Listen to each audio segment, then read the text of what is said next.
is episode number 63 of Calibrated with Scott. I'm your host, Scott, of course. We have a lot to dive into today. We have the Ukrainian capture of Uruzhain. We have a complete stop around Bakhmut. We have a potential invasion of Niger by ECOWAS. But, around here, we shorten that to EWOC. Rock-ons, rock-on EWOC. We have depleted Ukrainian AD, a massive missile strike day. We just have so much to talk about, so we're just going to jump right in. And I wanted to start with the counteroffensive updates, what's going on. I'm going to put a map up right here. This is the Vermitsky Ledge. We can see the Ukrainians have captured Uruzhain almost entirely. I would say the actual village is in the gray zone just because it's almost impossible for the Ukrainians to stay in this location. They start assaults outside of the town and then move into the town where they are shelled, and then they try to push further through it. It's a very it's a slogfest in this area. The Ukrainians are, they're trying to make advances. They're losing a lot of men and materials still, and really, once again, we are pushing into day 80. The 10th Corps has begun to be used, which includes the 82nd Mechanized Brigade, which has the Challengers, which we saw a very funny picture recently of a Challenger with a massive coke cage on top of it, and the Strikers are also a part of that brigade. And we're seeing this brigade being used more around Robitny, but in the Vermitsky Ledge, they're also using brigades that were really predetermined to be the exploitation brigades, not the breakthrough brigades. The brigades in the 9th Brigade, the 9th Corps, were meant to break through the Russian lines, and then this 10th Corps was going to exploit those breaks in the line. Those breaks never occurred, so now we're seeing, the units that were earmarked for Tokmak, the Zaporozhye nuclear power plant, potentially Melitopol, depending on how fast the Russian lines collapsed, are now being used 1-2 kilometers away from their starting points in around Robitny and on this ledge. So the progress in the Zaporozhye front for the Ukrainian counteroffensive has been, I'm going to go ahead and say, abysmal. We have seen Robitny now with Ukrainian presence at least in the northern part. I would say this village is also in the gray zone. But we're coming up on 80 days in this counteroffensive. This is not where the Ukrainians want to be. This is not how they want to be expending their resources. Everything is starting to kind of come down around this Ukrainian counteroffensive that has just outright failed. It's been really unfortunate because a lot of Ukrainian men have died, but, as is war. So if we move up around Bakhmut, we've seen almost a complete stop in operations. They still do some limited assaults, but no progress is being made. There's not much talk of it at all. Klishchivka held for the Russians. So, I think that this area was pretty much done the second the Russians went on the offensive up in the north, which is what we're going to talk about next. And these reserves had to be pulled from Bakhmut and up into this area to really stem the tide of Russian advance. So now going up to the north around Kupiansk, we can see in this map the progress made by the Russians around Kupiansk and down to this little settlement right here. And the Russians have actually cut off a crossroads. They control it. They made some progress out into these fields, which is actually quite dangerous. I wouldn't expect much more progress from this area unless the Ukrainian lines here and, Ukrainian fire support is just completely degraded. It'll be hard to cross these open fields down towards Kupiansk. However, this is another step towards Kupiansk. The pressure is still high in this area, and it's really preventing the Ukrainians from pushing in other areas while also focusing on the Zaporozhye push. The Kherson bridgehead has been completely pushed out. The Russians are making more progress on the map than the Ukrainians are. That's not the Russians' goal, I don't believe, right now. Once again, they're still fighting an attrition war. The Ukrainians' goal is territory, and they are failing in that regard around Zaporozhye. we've seen in recent days these incredibly penetrative missile strikes by the Russians, and also reconnaissance drones going very deep behind Ukrainian lines. Here you can see a Russian drone surveilling a train carrying ammunition in the Dnipropetrovsk region. That train is subsequently hit by a missile strike and destroyed, and the ammunition cooks off. So the Russians are able to now penetrate much more deeply with the reconnaissance drones. It just kind of signals how Ukrainian AD across the board is weakening. We did see another S-300 system that had been pulled and moved up to cover this current counteroffensive get struck. Again, this time by a Russian Tornado S system, which is the basically the HIMARS equivalent for the Russians. And they lost a full battery. So this is a significant loss for the Ukrainians, who are already struggling with air defenses. We've also seen Strela 10s get hit a lot recently by Lancet drones. These systems are medium to short range air defense that are meant to cover the Ukrainian offensive against things like Ka-52s, which they have actually been pretty successful. I think in the last week or so, we've seen 2 or 3 Ka-52s that were lost to Ukrainian air defense and manpads. But that is kind of something that is to be expected. These helicopters are taking out tens, if not hundreds, of Ukrainian vehicles with ATGMs from range. So it is definitely going to be a focus of the Ukrainians, but they're still struggling pretty immensely to get through anywhere with these helicopters. So Ukrainian AD is degrading, and we saw that particularly in the Dnipropetrovsk region, where the Russians launched a missile strike on a factory in the area, quote unquote repair plant. I don't know exactly what was going on in this plant, but the video is quite striking. I will attempt to put it over where I'm speaking right now. If it's not over there, it's because YouTube didn't like it. We also saw some strikes in the Lvov area, which is very deep. Ukrainian AD was not able to intercept these. We see at least 2 missile strikes, and it's actually kind of refreshing that we actually got to see these strikes this time, because usually you never see anything that's hit. They have such tight censorship, and they basically arrest anybody who films. So the fact that this got out is kind of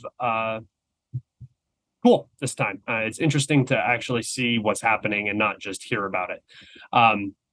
We also have a missile strike that occurred today, Saturday, the 19th, I believe it is, or the 20th.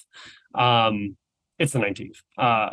In Chernigov region in the north of Ukraine, this targeted the theater. It's a kind of like a civilian theater. I don't know how you would explain it. It's almost like a museum style looking building. I'll put a picture of it here after it was struck.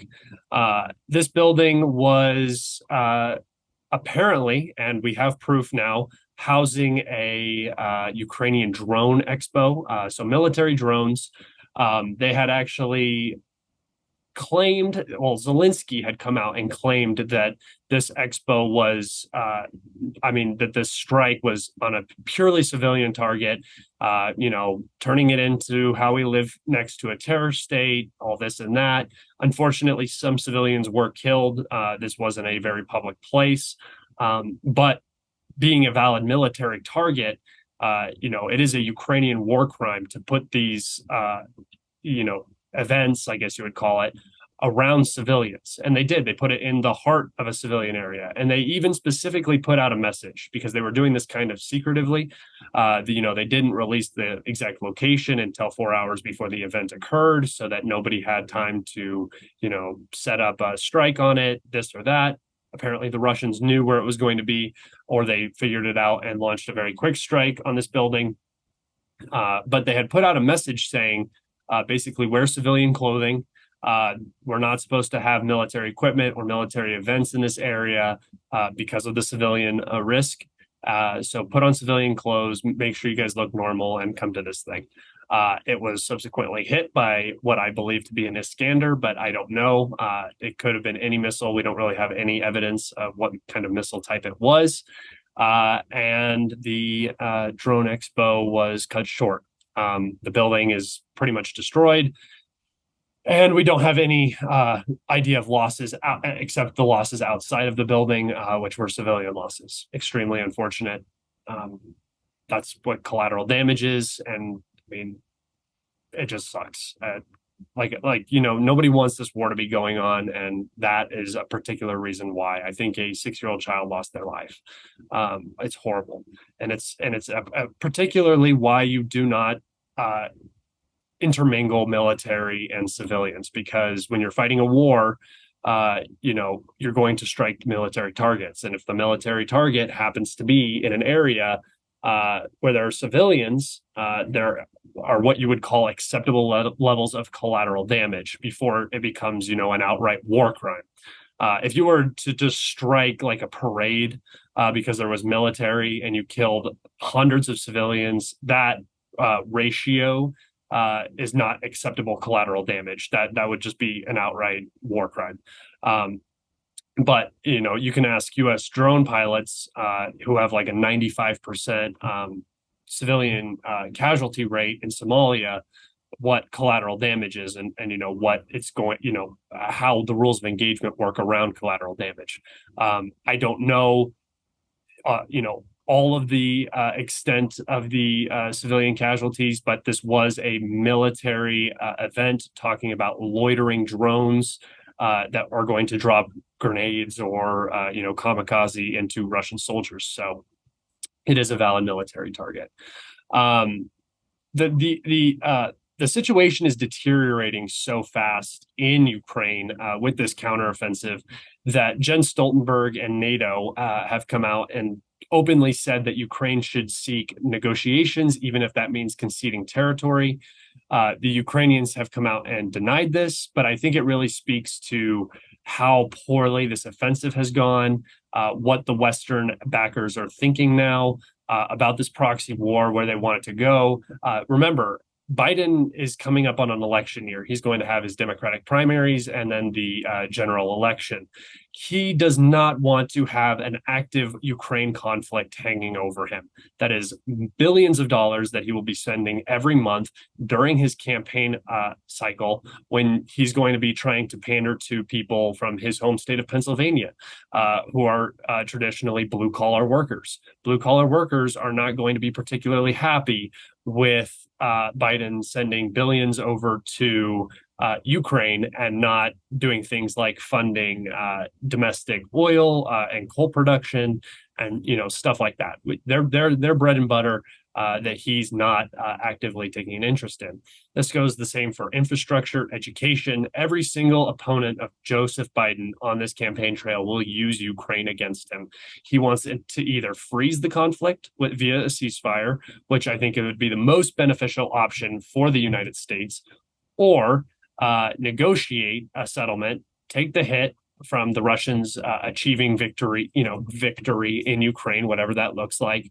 Any capture of land basically right now is a victory for Russia. And I don't mean that in if they get walked back and they have like a little piece, then they win. No, I mean, like if things ended the way it looks right now, that is a victory for Russia, considering the Western stated position of 1991 borders, summer in Crimea sort of thing. All of that stuff is out the window. That's a loss. That's a loss for the Western partners. Now, is it necessarily a gigantic win for Russia if they only capture what they have now, all of that they've invested, the economic hits that they've taken? I don't think so. I don't know. I don't expect the Russians to allow this to happen. I think that this is the absolute worst thing that can happen. They don't really want to deal with Syria, I don't think, but they could. They're winning out in Syria right now, so that option is always there. Time will tell, honestly. But the rhetoric sounds like the Russians don't want to negotiate. They aren't even talking with their Western counterparts. The Ukrainian regime basically looks like it needs to go for the Russians to be satisfied. So I think we're kind of in for the long haul on this. And, these statements that NATO is putting out is basically like, we need to negotiate, but also Russia needs to capitulate by leaving Ukraine. And it's just, it doesn't add up. It doesn't make a lot of sense. It's not going to work out that way. So these statements are kind of empty, in my opinion, hollow, and they just don't add up to what the Western partners needs, what the Russians need from this. It's just not going to work out this way. Before I wrap up, I'm going to go ahead and talk on Niger a little bit. Once again, I'm going to put a little a disclaimer in here. I am not an expert on this area. I'm just trying to deliver some news. So if I mess things up, please, give me a break. So EWOCs, or the the Economic Cooperation Organization of West African States, has come out and said that they are now ready for an invasion of Niger, which is mostly Nigeria is the leading partner here. We also have, Burkina Faso, we have Chad, we have Mali, all saying that they don't want intervention. We have Algeria, who's an outside partner, saying they do not endorse intervention. We have the African Union saying that they do not endorse intervention in Niger. So this is mostly what I believe to be France, potentially the United States, saying we really need this organization to intervene and re-establish the president of Niger. This is becoming a battle over oil pipelines and uranium deposits. The junta in Niger has incredibly high support, like 75 or 80% support. The previous leadership, the president was incredibly unpopular.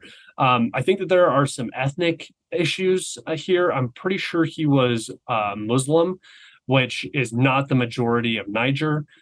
So that was an unpopular part about him. I'm not as well versed on the semantics here, but basically, he was unpopular. The new military leadership in the country that's slowly converting into a civilian leadership is very popular. This organization of West African states, it keeps delaying its entry into the country for its intervention. First, they gave a ultimatum, like 2 weeks ago by Sunday, and then it was like this week, and now we're going into like the third week, and it feels like it's losing its viability. The French, if they lose here, will lose Niger. The U.S. will likely lose its military bases in Niger. There's a lot that can go very south very quickly for the West. So, like I said, Victoria Nuland visited the other week. That's kind of the kiss of death. I kind of expect that to be the way that this goes. But the longer it delays and the more established this government becomes in Niger, this coup government becomes in Niger, the more it'll change from a military takeover to a transition into a civilian governance. So it's up in the air right now. We'll see. I do not doubt the West's, fallibility to go into wars that are unnecessary. So we'll see what happens there. And then as far as the Ukraine situation goes, it's still just at this point where the Ukrainians are trying to decide if they're going to really commit all in and waste the rest of their operational reserves on this pointless endeavor to reach Melitopol, or will they pull back, start negotiations, look for a ceasefire, this, that, the other. Time will tell. Tune in next time. I will try to record a video tomorrow and get back out on a regular basis. I really appreciate you guys, and I'm sorry for this delay. It's not going to happen again. The easiest way you can support me is by liking the video, subscribing, sharing it. That helps tremendously. And soon I will be coming out with some announcements. I have some things in the work. I'm getting my Rumble set up, so I'm going to start posting on there as well in case my YouTube gets deleted. And a Patreon. I'm going to start a Patreon soon. So if you would like, there are going to be some podcasts that are only going to be posted on the Patreon for Patreon subscribers. And so thank you guys so much, and I'll see you next time.